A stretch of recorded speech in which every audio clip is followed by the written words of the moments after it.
हमारे चैनल पर आप लोगों का स्वागत है। अशोक किस वंश के शासक थे, अशोक की महानता का कारण बताएंगे, अशोक के कितने पुत्र थे, कितने पुत्रियां थी, इसके बारे में जानकारी देंगे। अशोक के बारे में आइए बहुत इंपॉर्टेंट पॉइंट्स लेकर आए हैं आपके लिए।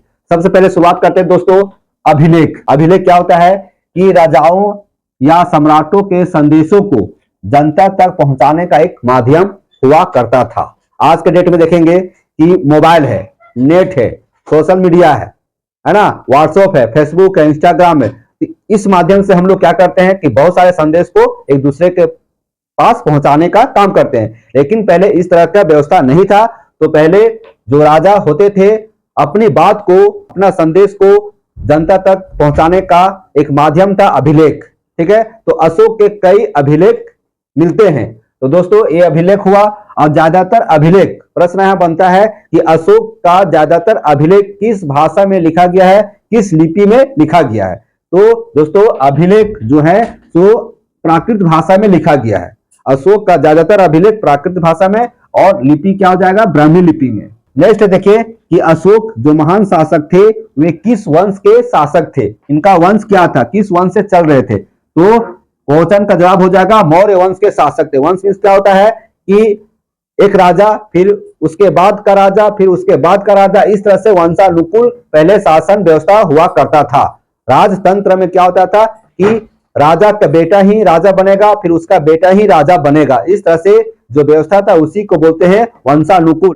किस वंश के शासक थे, मौर्य वंश के शासक थे। तो मौर्य वंश के महान राजा थे अशोक।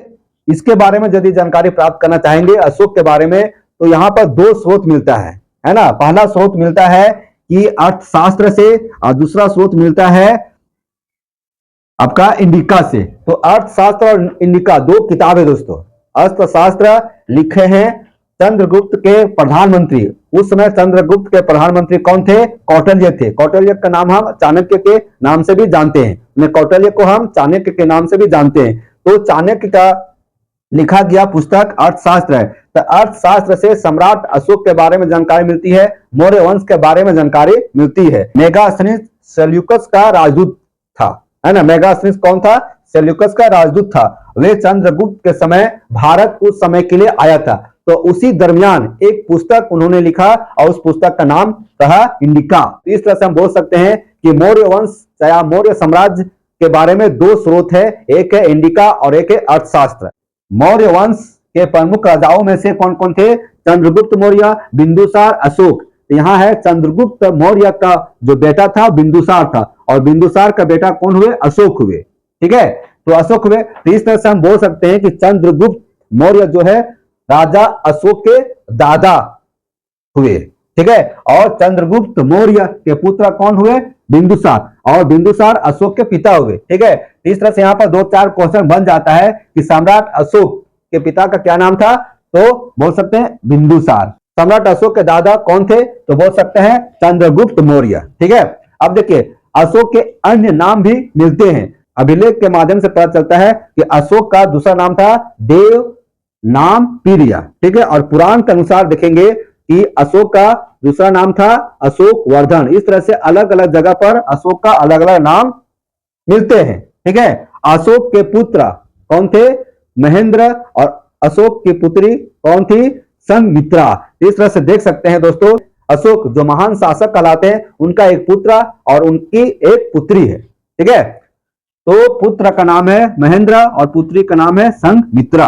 अब देखिए प्रांत और राजधानी। जिस प्रकार भारत एक विशाल देश है और उस विशाल देश को संभालने के लिए कई राज्यों में विभाजित किया गया है ना। मौर्य वंश एक बहुत बड़ा साम्राज्य में फैला हुआ था। तो उस साम्राज्य को बढ़िया से चलाने के लिए, सुचारू रूप से चलाने के लिए कई प्रांतों में विभाजित किया गया था। तो उस प्रांत का राजधानी हुआ करता था। तो देखिए प्रांत, ये प्रांत का नाम है और ये राजधानी का नाम है। इसे उत्तरापथ, क्या है, उत्तरापथ की राजधानी कहां था, तक्षशिला, है ना। तक्षशिला जो अभी पाकिस्तान में है। ठीक है, और देखिए अवंती राष्ट्र, तो उसका राजधानी कहां था, उज्जैनी। फिर देखिए कलिंग, कलिंग का राजधानी कहां था, तोसली। दक्षिणापथ, इसका राजधानी कहां था, स्वर्णगिरी। परासी, तो परासी का राजधानी कहां था, पाटलिपुत्र। पाटलिपुत्र अभी बिहार की राजधानी बोल सकते हैं, मतलब पाटलिपुत्र का नया नाम हो गया पटना।